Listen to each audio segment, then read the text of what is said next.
This is the 8-9 combo.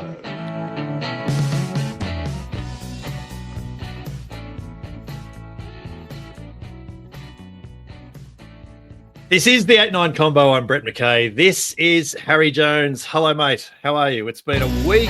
I've barely spoken to you. I can't work out what's going on. 8-9 combo. And our music's going again. I'm out of practice. Mate, you are out of practice. How's it, man? James O'Connor's circumnavigation of the globe for rugby has been lauded as heroic and mad and wild. And what about me? I mean, I'm a chopped liver now. I've circumnavigated it twice in this time, and I've just packed, neatly folded my carefully disheveled cranberry chinos, my soft loafers. I've checked the patches on my elbows on my tweed jackets because I am headed to Twickenham. I've been Twickenham next week. I've been approved. Everyone except Rugby Australia has approved me to be in the box and watch the box take the Rugby Championship, hopefully. Rugby Australia disapproved you with prejudice from memory. Yeah, they said, we regretfully inform you that we have plenty of spaces still available, but we still don't want you. So true. Here's cheers, mate. What are we giving cheers to around the week? I'm going to go first, and I've got two bonuses for you while you go with yours. But it's all very quick. I am giving cheers to late life growth spurts. Nick White has re-retired, I think, and he revealed last week that he's now booked in for several surgeries now that he's essentially re-retired. He also mentioned that at some point he's going to look to get his legs straightened, which would mean that for the next phase of his life, he's going to be taller. Yeah, I think so. That's awesome. Good for him. That's mad. Bonus, cheers. James Slipper running out for his 150th test this weekend in Auckland. He'll be the first Wallaby to do so. Second bonus, I have a son of the pod for you. I know you love a son of the pod. Tom Robinson, son of Brett, running around in the Queensland number 7 currently in Super Rugby Oz. Nice. All these sons of Wallabies running around. Sons of the pod. I love it. Yeah, I think every 9 should have that surgery and become a 10 after they retire. Nick White's the shy, unretiring type.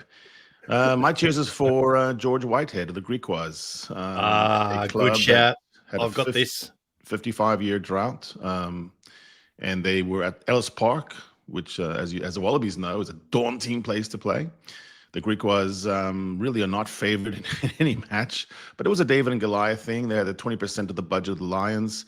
They're based in Kimberley, which is, had that big hole, and that's pretty much the big hole in their budget. George Whitehead had a kick because of a slap caught by a TMO after the Hooter in the Curry Cup final. The Curry Cup is the oldest continuous provincial competition in rugby history. To win it or not, 24-25 was the score. He lined it up. If he made it, 27 in glory. If he missed it, they just lose like everyone thought they would. George Whitehead's always been a good player. He's 36 years old, Bloemfontein born and bred, Grey College, Southern Kings. Terrible accident that kind of messed up his career.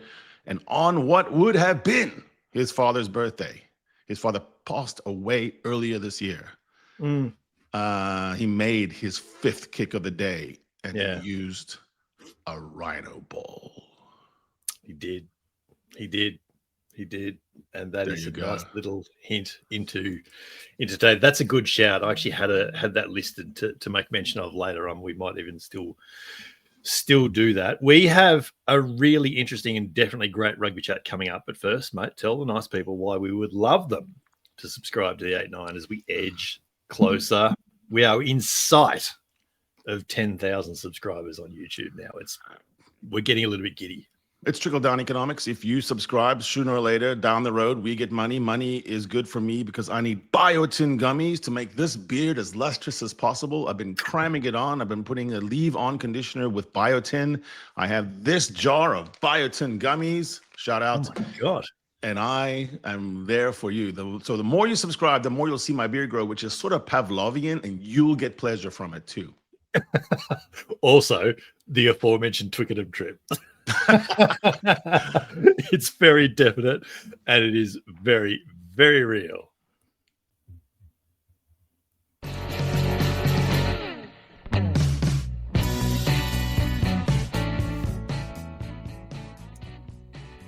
every so often you'll hear us saying something along the lines of, and if you're listening and you're from Land Rover or Heineken or some other major rugby sponsor, then get in touch. We'd love to have a chat.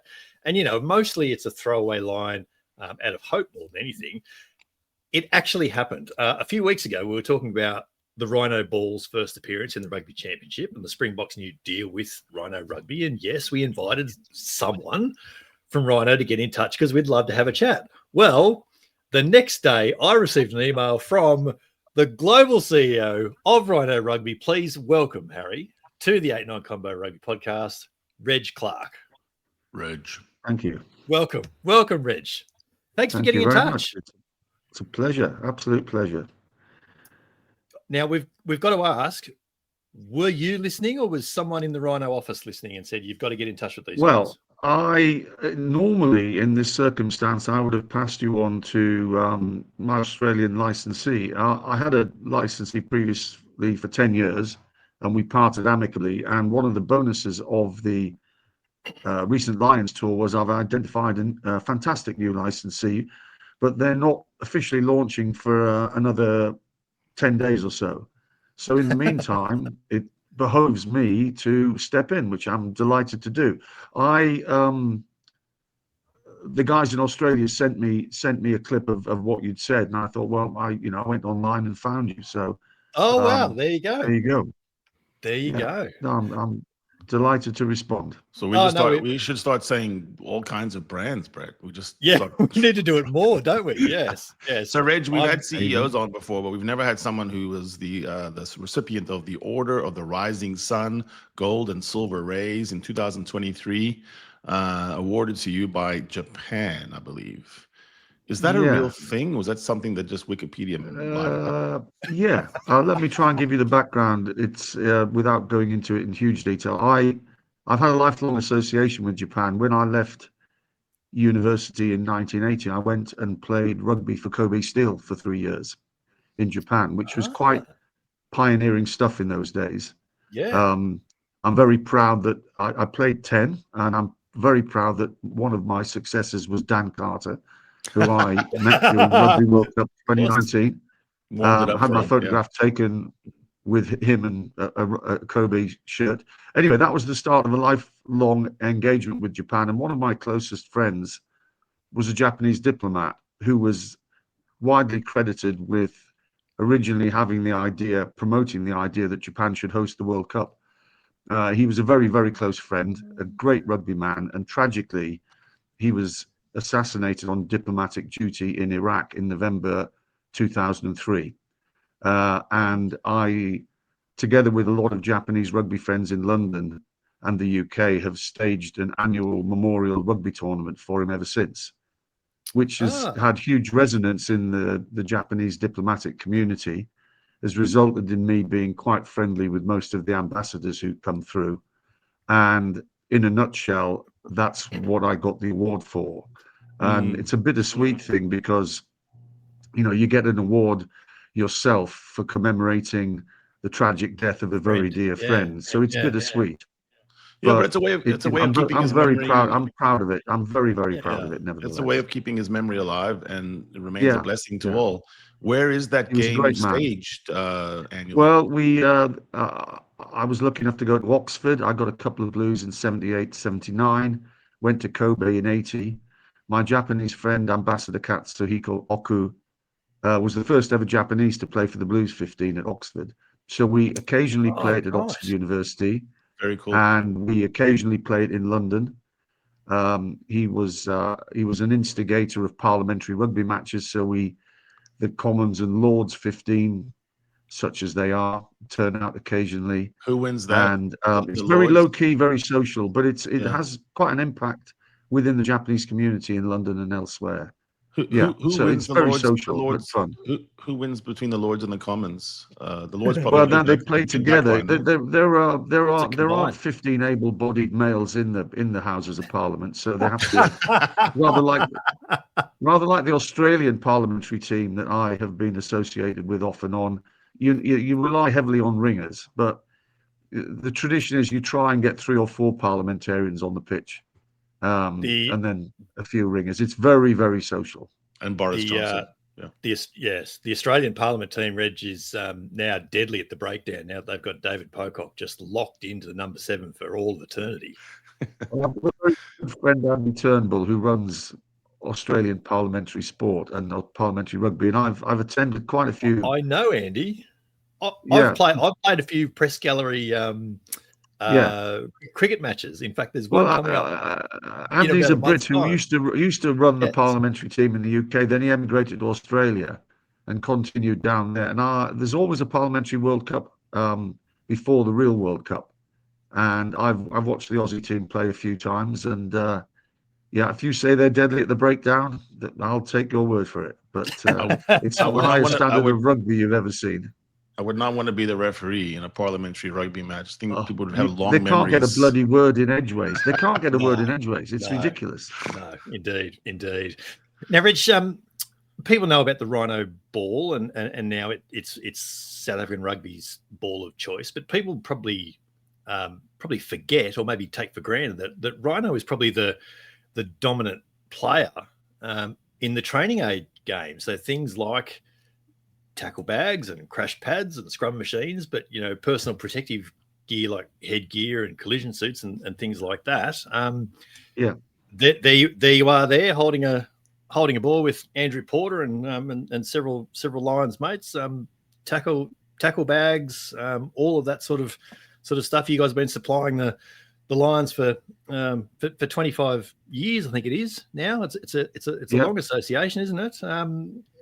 And used by so many of the national unions now as well. Obviously South Africa, but obviously even Australia, the Wallabies, and so many national unions are using your gear as well. How far around the world are you spread?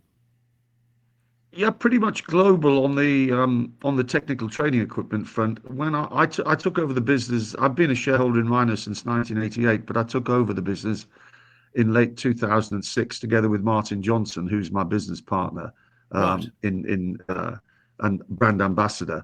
And at that time, we were probably the world's leading scrummaging machine manufacturer, but a very niche business that was scrummaging machines, foam and PVC based contact equipment. No real presence in rugby balls at that time, and no real presence in on-field apparel. So we were probably the world's number one scrummaging machine manufacturer. We definitely are now, because in 2011 we acquired our friendly rival Power, POWA, in New Zealand, and we call ourselves the Rhino Power Group. Power have worked very closely with the All Blacks and Mike Cron for many years, and when we acquired Power, that really cemented our place as world number one. I want to make a shout out to my friend Matthew Corkill, who runs Enforcer in Australia. He's a close friend. That's a very good company. They supply the Wallabies. They're just north of Canberra, in fact, Enforcer. Yeah. He's out in the sticks. I've known him for many years. I've got a philosophy of being friendly towards my rival companies. It's a niche business. Life's too short. I knew the managing director of Power really well, and during the Rugby World Cup in 2011, he suggested to me that he wanted to retire, and why didn't we buy Power?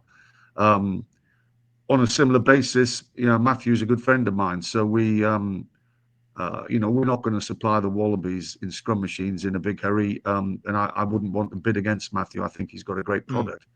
Our recent supply of contact equipment to the Wallabies results from the fact that, as of the last Lions tour at South Africa and the current one, the commercial arrangements of the tour is that the two unions, Australia and the Lions, create a joint venture to do all commercial exploitation. So we, in addition to supplying scrummaging machines, training equipment and pitch kits to the Lions, we did also the Wallabies, with the exception of scrum machines, which was still left with Enforcer. Right. So that was a one-off for the tour. But we're hoping to leverage that to establish a more lasting relationship with with Rugby Australia. So and we do supply. I'm trying not to make this sound like an advertising bit. We do supply England, Wales, France, South Africa, Yeah. and in the past, Oh, USA, Japan. Yeah. So we're pretty global, mostly on a everywhere. licensing basis. We're still a very small company, so we've leveraged our presence internationally via licensing mostly. Our wholly owned subsidiary in New Zealand is the one exception to that. Yeah, yeah. Ooh. You were keen, Harry, to get into the ball first and foremost. The Springboks new Rhino ball. How did the deal come about, Reg? And I suppose the obvious question is, even though I sit in front of several Gilbert balls on my shelf, how hard is it to break the Gilbert stranglehold in World Rugby? Well, it's very difficult. It is very difficult because Gilbert's a very powerful brand and have unbelievable history within the game. And the rugby ball market's a curious one because we all know that if Nike or Adidas wanted to take it seriously, they would probably dominate it. And you may remember that the 87 World Cup was played with a Mitre ball, 91 was played with an Adidas ball. And since then, it's been Gilbert, largely because no one has challenged them. And I just took the view in 2006 when I took Rhino over that, a monopoly is not good for any product area. And, there is a lot of mileage and profit to be made out of being the challenger brand in the ball market. So we have emerged as the challenger brand in World Rugby Union and League, actually, for rugby balls. And a lot of work goes into make sure the product is good. Not sure everyone knows this, but every rugby ball in the world is practically made in India, in the Punjab, and in one particular city called Jalandhar. So it's not high tech. A rugby ball isn't a high tech product. There's lots of attempts made to gild the lily on this, but my throwaway line is our ball is as good as any in the world, and I really believe that. I think it's silly to say it's better. A lot's talked about grip and other manufacturing aspects. Look, it's a commodity product, frankly. You need you've got to put a few years work in to make sure that you're right at the top of the performance ball market. But we've been doing it now for 20 years, and again, of the member nations of World Rugby, we supply Rugby Europe and Asia Rugby. That gives us 2/3 coverage. For many years, we have supplied the second tier competition in Europe. So if Georgia play Romania in the final of the European Championship, the Rugby Europe competition, it's been a Rhino ball for years. So quietly, we've expanded from the bottom up. Our big breakthrough was we didn't have a tier 1 ball contract with a top tier nation, and we were invited to tender for the South African ball contract, and we won it. So there was no question of the technical aspect wasn't an issue. It was quite an aggressive bid financially, but South Africa were open-minded about it. They didn't take the view that Gilbert is part of the warp and weft of the history of the game, and you can't possibly play a game without a Gilbert ball. I sometimes think, frankly, that England think that.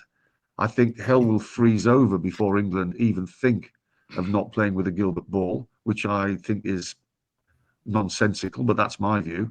Places like Japan are very traditional as well. They love the history of Gilbert, which is fantastic. Fantastic brand. But there's technologically nothing in it, and there's no reason why, World Cup was played with Mitre, Adidas, it's now Gilbert. There's no reason for us not to be a credible contender for any ball contract in the world. It very often comes down to finance. You've got to bid quite aggressively for these contracts. No doubt. Well, Reg, I've got two statements and 2 follow-up questions. Let me just reel them out for you. For number one, Reg, I like your balls. I think that you're wrong about a ball being a ball being a ball, by the way, because Mani Lubbock, my boy from Cape Town, has struggled mightily with kicking for many years, especially on the pressure ones. And this year he's nailing it with the Rhino. Andre Pollard missed the first kick of the whole season at Eden Park. And, the entire contingent of us South Africans were like, ooh, and we realized he is not missing. So the ball is different. I also love your reversible mesh bibs. They're just next level. And your ball pumps are absolutely brilliant, by the way. So that's a statement. Ball pumps. Yeah. Wow. Now we're getting niche. I am really into ball. I do a lot of practicing and drilling, and I got a lot of balls in the garage, and I hate ball pumps that break. And I hate ball pumps that have a particular angle. So I'm just shout out for you, Reg. Second one, my observation, Reg, is you talked about this non-hostile takeover practice you have where you go, oh, my friends are my enemies, my enemies are my friends. And then boom, presto, you take them over. Is this what's happening here right now on this podcast? Are you literally befriending us to take us over so that you can have the Rhino pod? Is this going to be the 8-9 Rhino podcast going forward, Reg? You've seen right through me, guys. Sorry. Okay. Yeah. All right. So obvious. I like my takeovers hostile, so go at it. My question is, I like to watch the Bake Off. I like baking shows, and on the British Bake Off, Prue, I think it is, gives the bakers very minimal instructions in the showstopper or something, or the technical, and they have to just make it up, like, bake some biscuits, and then it doesn't tell you much about it. So I looked at the regulations for a rugby ball, and it's got to have 4 panels from 410 to 460 grams, made of leather or synthetic material, appropriate. And then air pressure is 65 to 68 kilopascals. That's not a lot of diet. And that's the actual law book. No, there's a lot of, it's remarkably limited in its vague prescription. So what does it look like? A lab? Let me just say that I'm happy to take your compliment on bibs and ball pumps, of which I know nothing. But hey, thank you. I think in the way of the world, if there is a scale of rugby balls are different and rugby balls are similar, it's way more towards similar than most people think.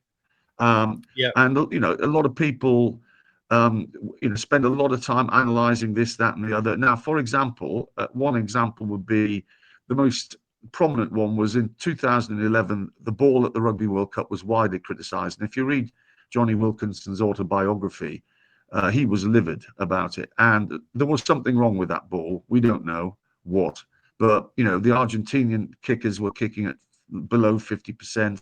Johnny Wilkinson was at 60, and so yeah, look, occasionally you might get stuff wrong, but the grip's important, the shape's important, and over time you just have to end up producing a ball that the kickers like, and there's not that much science involved. And I think, honestly, Harry, you can overanalyze it. Now, Libox, Rassie Erasmus has given us a shout out for the fact that Marnie Liboc loves our ball. That's great. Again, Andre Pollard is pretty close to 100% with our ball, which he is with most balls. Right. And we still go down the line of our ball's as good as any in the world. And recent developments in the rugby ball market. Number one, Gilbert produced a smart ball with a chip in it, which I think is a huge mistake. I think it does affect the flight of the ball, and I don't think it produces data of any use whatsoever. And I think that's proved to be a costly error. And I think the underlying factor there, Reg, is that they actually haven't worked out what to do with the data yet. They've been playing with these. Look, there's all sorts of possibilities. For about 3 seasons now, and they've not done. No, look, I mean, if somebody tells me on a TV program at halftime that the hang time on a scrum half's box kick was 4.1 seconds, my reaction is, who gives a shit? Frankly, I like that. I like that, Reg. I have no idea why I like that, but I like it. So look, I mean, I think the smart ball in its current format is a white elephant, and I'm sorry if that sounds aggressive. And if I was blowing my trumpet, I would say the other massive breakthrough has been by Rhino in developing the world's only recycled rugby ball, which is 80% made of recycled rubber, which we're very, very proud of, and which is tremendously well received in some areas of the world. Yeah. Now that's you sent us a clip of that. Is that a match ball? Is it a training ball, or is it absolutely like top of the range match ball? Yeah. Right. Okay. 80% recycled rubber. Wow. Yeah. That's pretty cool. Mostly medical waste and car tires. We can't. It's so far for some reason. And I'm afraid I can't explain. We can't get to 100%. You need 20% virgin rubber to make it work at the moment, but we've got recently moved up from 60 to 80%. They're marginally more expensive, but not much. And I just think it's the right thing to do. It's not. We're not patenting it. You couldn't do, and I hope everyone will copy us. But we are we've led the world on that one at the moment. which we're very proud of. My family might suggest that they can recycle 100% of the balls in my office, and that might increase things. That'd for be you. popular in your household, Brett. Yeah, it would. Reg, I do know there's the top of the line. So inside your family, your portfolio of balls, for example, the Rhino Vortex Pro, I believe, is the one was used in all the Buck home games. So what makes that picture again? And here's a technical question a bit. What makes that the top of the line? What are you doing differently in the Vortex Pro than in the Vortex Amateur or the Sub Vortex?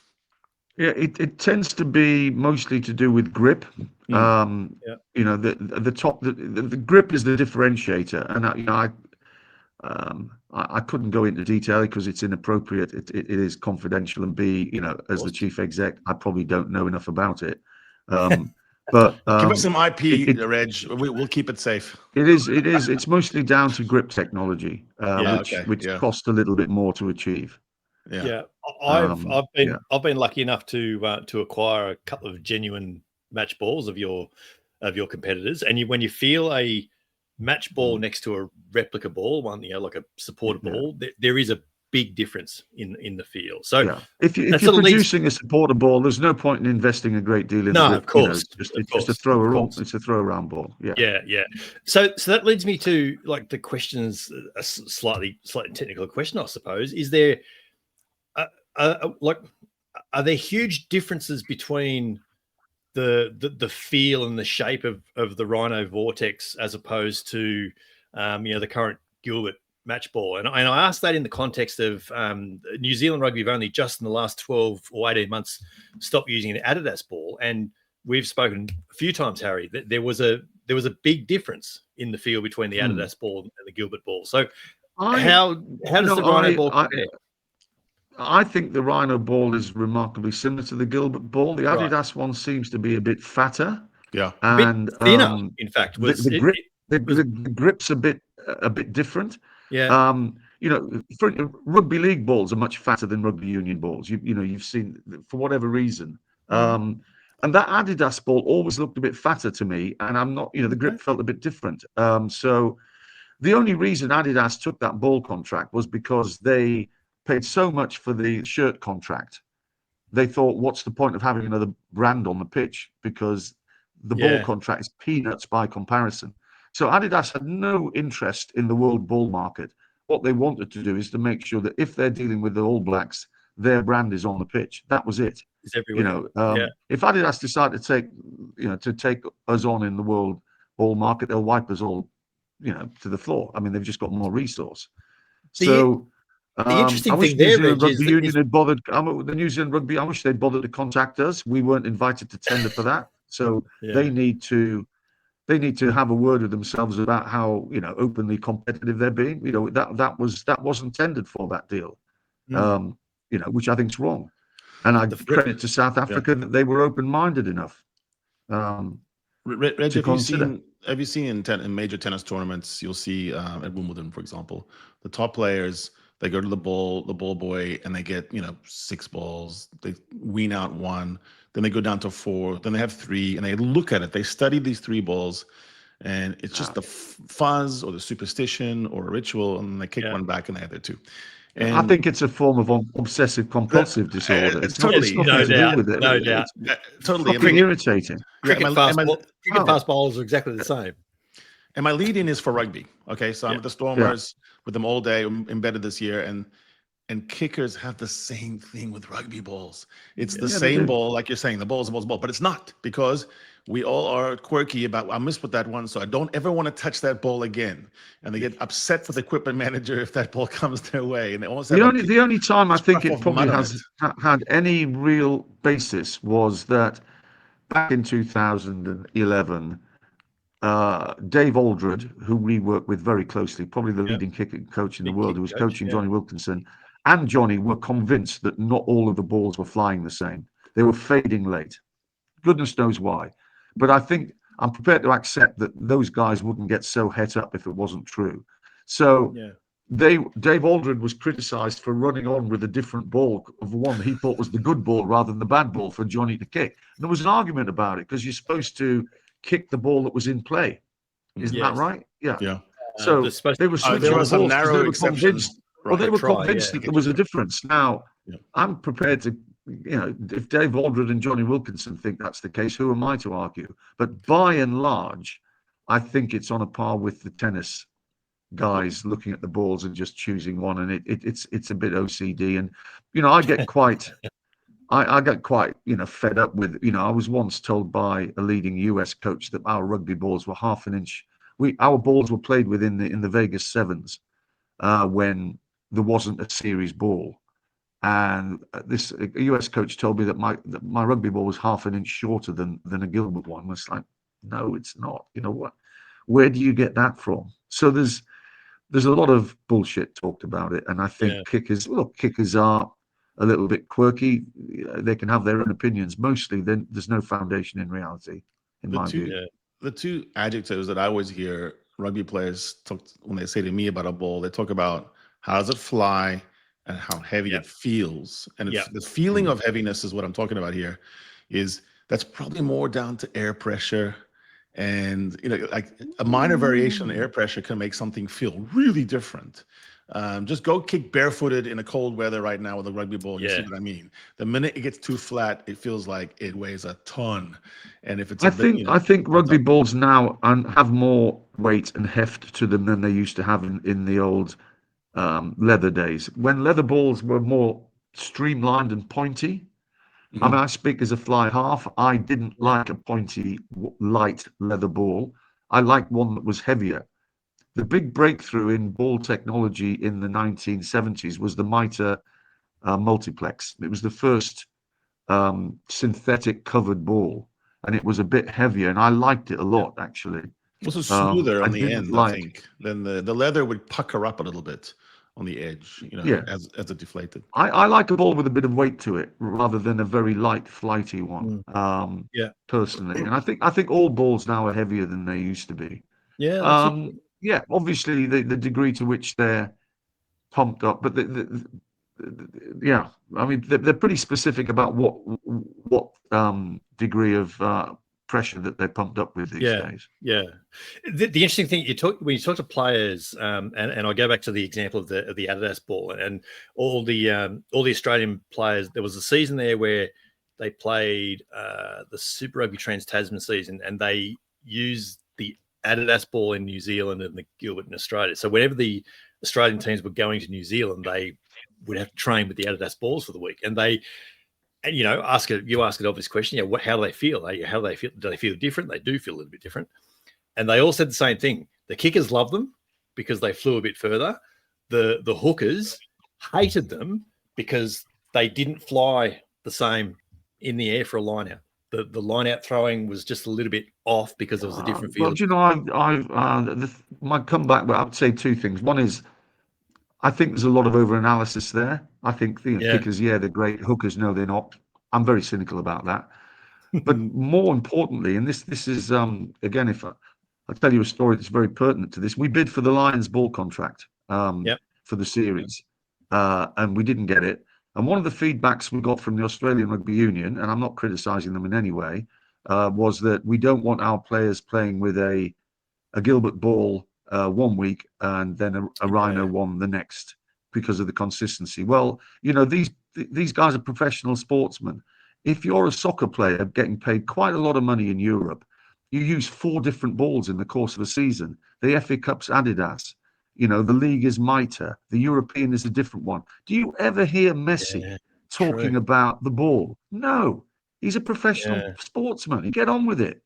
So, there was a time in Europe, for example, Stephen Jones, goal kicker for Wales, was kicking a Webb Ellis ball, home games in Wales, a Gilbert ball, away matches for Wales, and in the Pro 12, he was kicking a Rhino. At no stage did he ever start whinging about having to switch from one ball to another. So I just think, just grow up, guys. You're professional sportsmen. Get on with it. Get on with it. On a branding basis, I like the name Rhino better. It just sounds more rugby.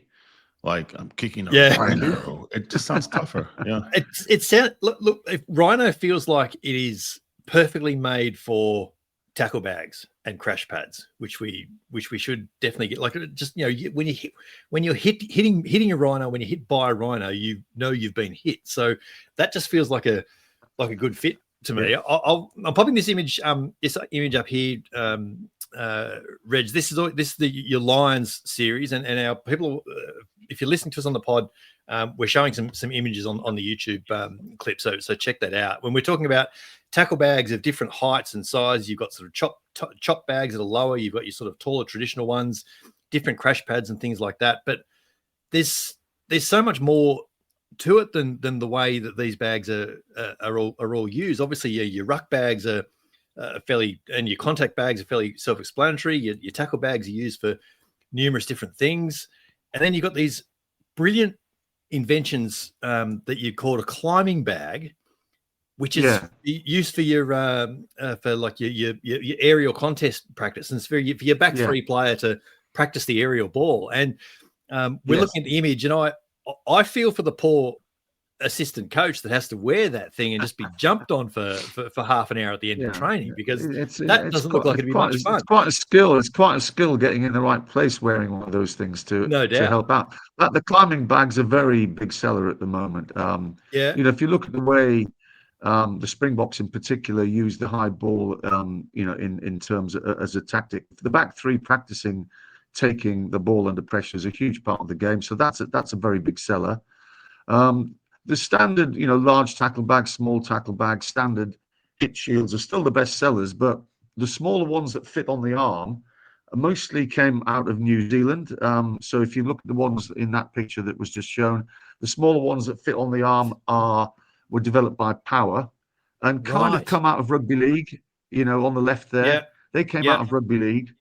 The chop bag obviously is just to encourage lower tackle positions. And another one is actually stuff that is targets a smaller range on the pad. Sort of precision. The precision zone for hitting them, which you can do by saying aim for the R in Rhino or aim for that logo, but aim for the logo. I think the next development will be more precise targeting on the pad. I think, and that's what I was going to ask you. Like, it feels like the humble tackle bag has evolved a fair bit since, dare I age us all, since we all played as kids and all that. They're not just the other thing to mention is anymore. Is the jackal. And we have it was pictured there, single and double jackal pads, which, are practicing obviously the jackal position. A lot of our innovation comes out of New Zealand. They developed a very heavy one called the silverback, which the All Blacks are using. And I'm expecting that to take on in the rest of the world.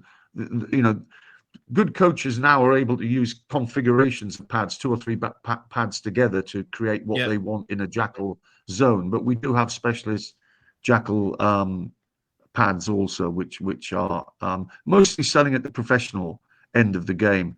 The standard product is still the best seller. It's just a standard hit shield. How much has the tackle bag changed in your time with Rhino? A lot in terms of specialist products for the professional game, but the standard stuff is still the best seller. Right.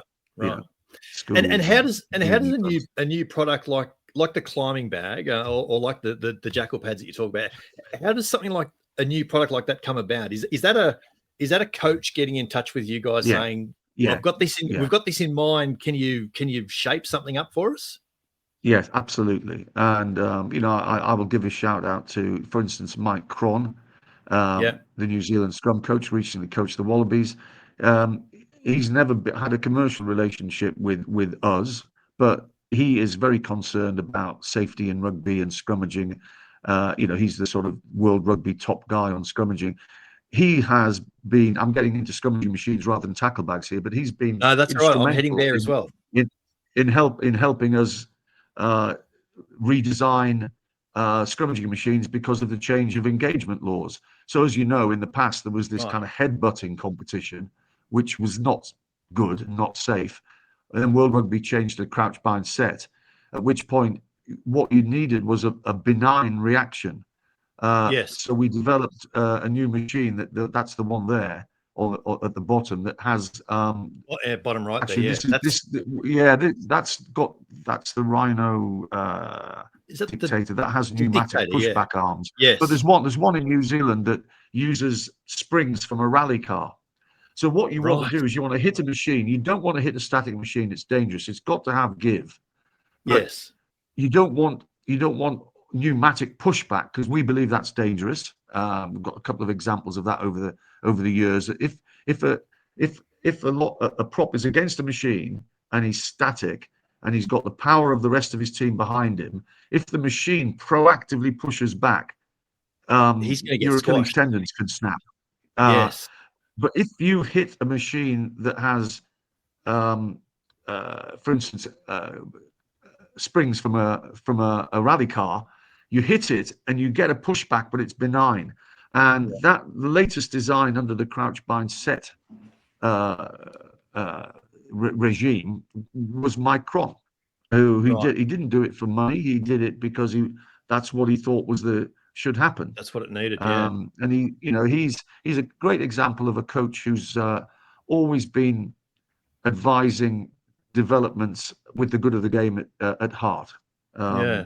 And there are lots of others. I mean, I'm not sure you could pinpoint one coach who came up with the idea of the climbing bag, but given the importance of fielding those kicks as wingers and fullback, it's a natural thing. Yeah. I'm sure. The jackal is incredibly important to the game now. So a specialist jackal pad is a pretty obvious thing. And again, our guy Tim Horgan down at Power in New Zealand has been working very closely with the All Blacks on a very heavy form of the jackal, which we call the silverback for obvious reasons. Looks like a gorilla. And I expect that to take off at the higher level of the game. It's quite expensive to make, but at the high level of the game, it'll take off going ahead, I believe. This Dictator scrum machine, Harry, I had a bit of read of that about that on the Rhino website. You're talking about, and that's it pictured bottom right there. That's 25,000 pounds of gear, and it is full blown. And the engineering involved in it. You've sent us a little clip that went behind the scenes in how they're manufactured, Reg. The strength and the amount of steel, they weigh a lot for obvious reasons, but the way the Dictator doesn't, you don't sell a lot of Dictators. It's at the professional level of the game. We are stupid enough to make them long lasting. So you sell a Dictator, it's still there 10 years later. We should make them out of chocolate or something, but you don't sell a lot of those. It's higher level of the game. But for club level, you can get something less than half that price, a third of that price. Instead of using pneumatic dampers for the hit, we use what we call bungees, which is elastic bands. And you can put 10 bungees on, achieves the same thing at a more, prosaic level for a club or school. Level. So with the Premier Sled is our bestseller, and it uses bungees. And we would, if a junior club or school phones up, we say that's the one you should go for. The Dictator is just too expensive. It's fascinating how many ways people do this. I've been over the world just looking at different clubs, methods, and out of that grows things like Richie Gray's breakdown machine. Was recently in Cape Town, and Tank Lenning's front row grunt man had a scrum machine, and he made sure the tight head pad was way bigger and uglier than the other pads so to recreate a more realistic scrum down. That's very good. Well, we worked very closely with Richie Gray for many years. Fantastic machine. He developed the Collision King product, which was very popular for a while, which has kind of gone out of fashion a bit, and coaches are using jackal pads rather than that. But that was a great development for the game for a while, and we know Richie really well. So One phase of the game that's very difficult to recreate, of course, is the maul and defending a maul. I'm still waiting for that machine. That will be the first machines we ever made, which looked like a cricket roller, had a kind of maul pad on the other side. And I'm not sure it ever really was that effective. But attempts have been made to do that. It's very difficult. Were they like they're like sort of two pads left and right, and then one pad sort of front of that? I've got recollections of having something like that at School. If I could get hold of an Memories. image of the first Rhino machines, first of all, they're based on a cricket roller, Yeah.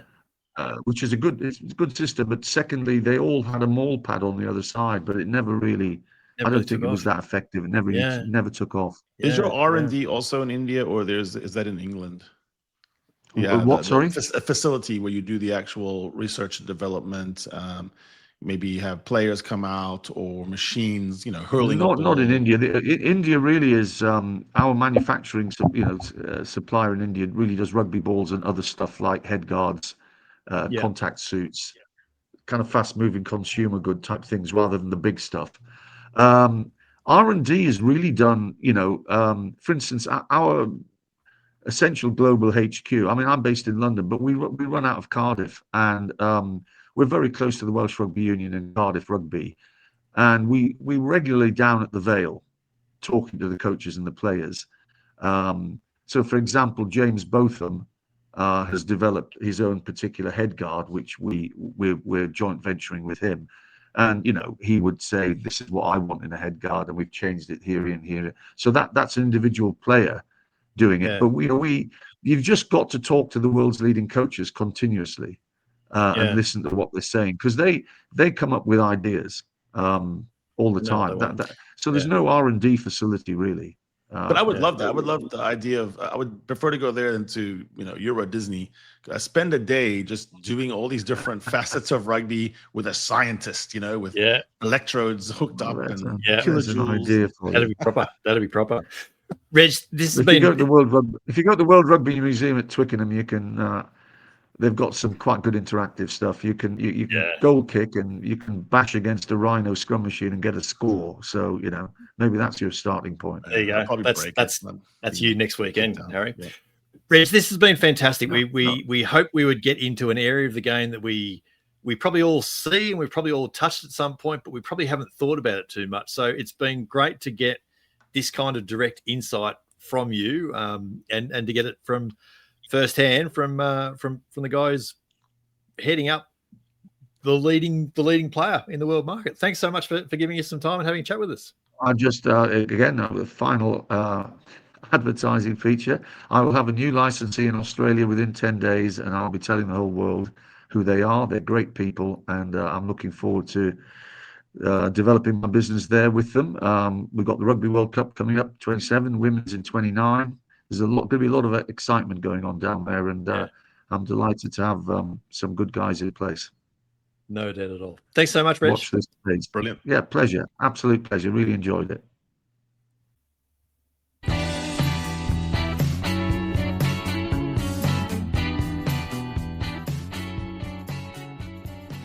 This is the 8-9 combo with Brett McKay and Harry Jones. Mate, wonderful. That was so good to have Reg Clark from Rhino Rugby on the pod. That was enlightening, insightful. We got so much out of that. That was great.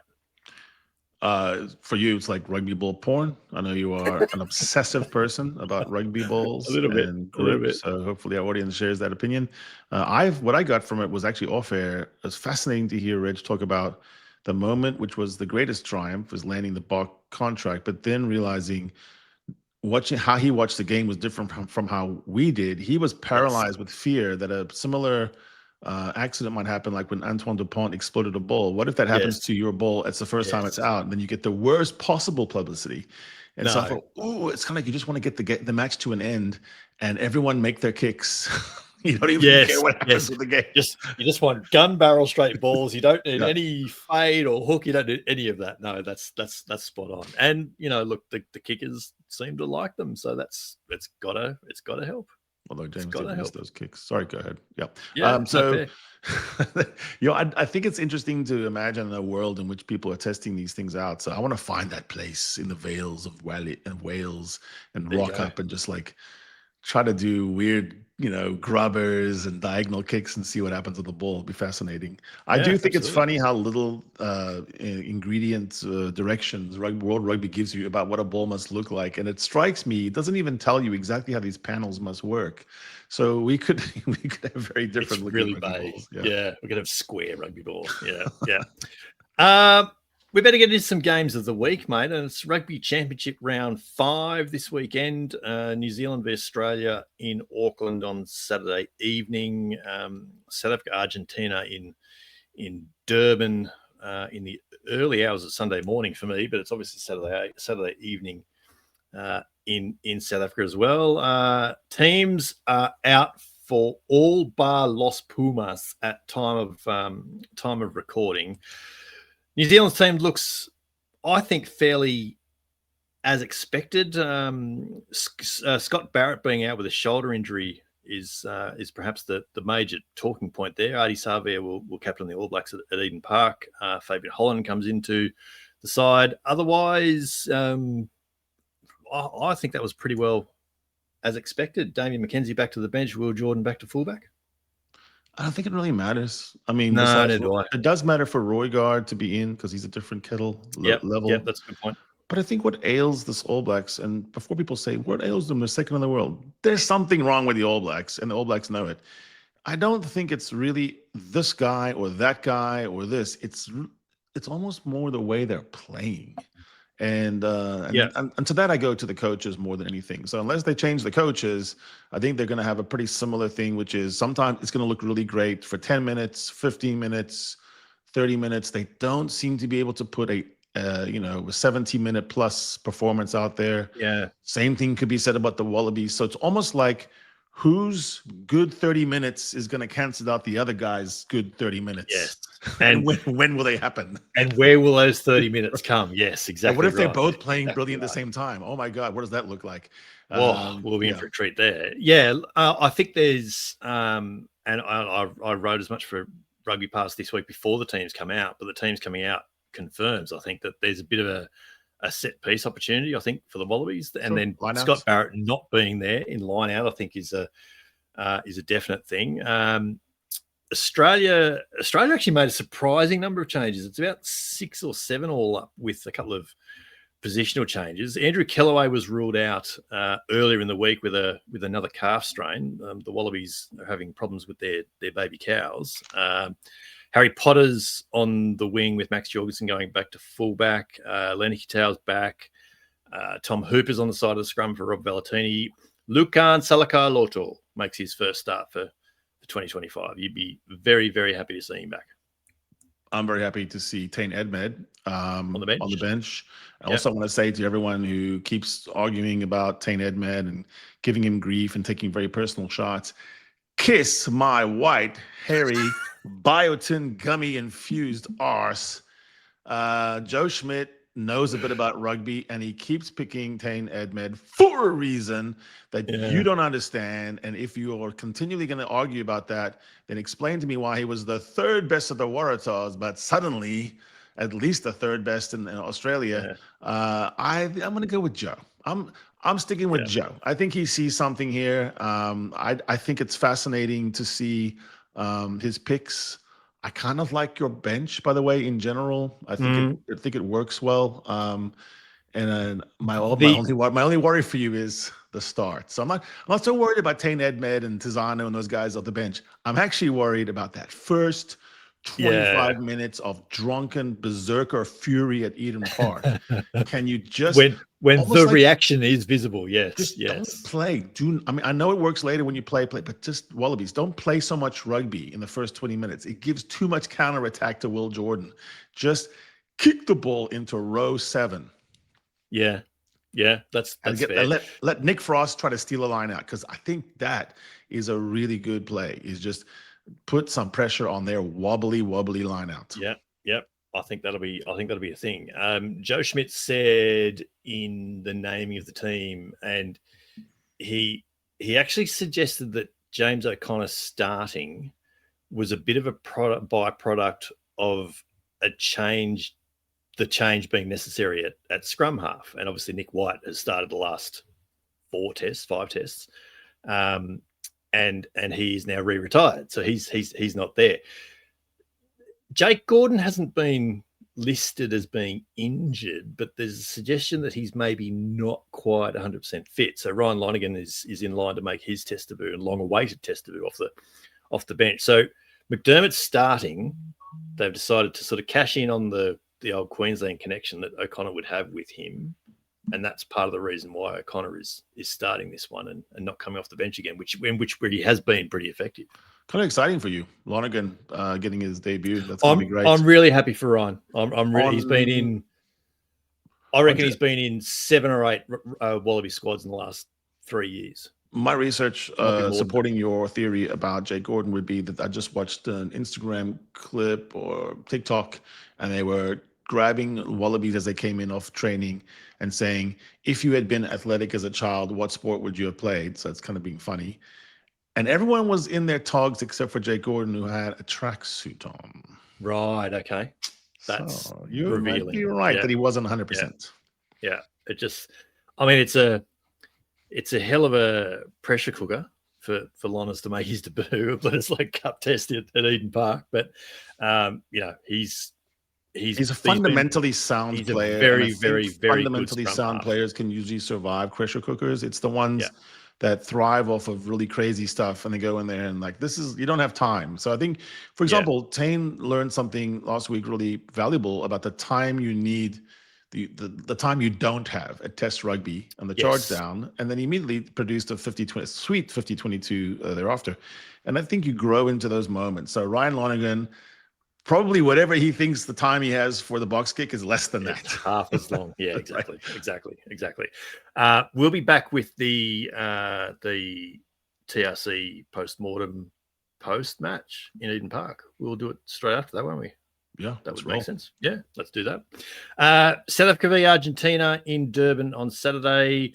The Box named their team 3 weeks ago, as is the style at the time. Ibn Etzebeth is back. What's the other changes in that team? Damien de Cobus Reinach at 9. Back at 12. Damien de Allende at inside centre. Yes, that's right. So he's called the cavalry back for Argentina. It's still an excitement team, right? So you don't. What you don't have there is you don't have Pollard. You don't have Jesse Creel. The pack is a proper pack, obviously, but it still has that sort of feel of we want to score a lot. We want to win by a lot and get some bonus points because you have at 9, 10, 15, you have this setup where you could have the all-stormer crew of Cobus Reinach, who's now a stormer, Sasha Feinberg Ngomazulu, and Mani Lubbock and Damien Willemse all on the field at the same time with some flyers. So it does look like we want to score some points. Matchup wise, which I think is true, it reminds me of that dot bomb era where it didn't matter about fundamentals, about companies, and the history didn't mean anything, and you should just invest. And I remember this guy at my gym, who was an old man, very wealthy. He was in the shower one day and just was his name Mr. Mandelbaum? It was something very similar. It's a Jewish guy, and he pronounced very loudly to everyone. And we all listened. It said the fundamentals still do matter. History matters. Price to earnings ratio matters. I'm like, what do you buy? So I was thinking the Rugby Championship this year is a bit wacky. History out the window. Who cares? Ellis Park. All Blacks lose by a record margin. Argentina winning against All Blacks. But I think it does return to normalcy in a tournament usually. By the end, All Blacks get really good. Springboks get really good. Depth problems with Australia and Argentina loom large, and I just kind of feel like Argentina doesn't match up well with the Box. Love Argentina out there playing really well, beating the Lions. They don't match up very well with the Box. Yeah. They match up better with New Zealand and Australia than they do with the Box. Something about it. Lost 20 matches, they've won 1. In exactly the same way that Australia seems to match up very well with Ireland. There's no particular reason why, but exactly. It's just matchups. Yeah. And I just think there's something about that. Whatever they try to do tends to fall right into our laps. Whereas, we struggle with Ireland. So So as I say, Argentina will name their team in the next few hours after we're recording this. I expect that Matera will start at 6 or 8. They'll go big in the pack. ESPN Deportes, which is really reliable on their leaks, they have put out a team, and it looks like what you're saying. Albornoz back at 10. Yeah. And then, the only curveball is they got Petty. I think Petty is on the bench. He's starting. On the bench. Oh, he's back on the bench. They sometimes do that. But they had the Chocobaras Sinti, Malia. Yeah. They're a proper team. It's just that they play a little bit too much rugby against South Africa, and then they, fuck around and find out. Yeah. Yeah. That's fair.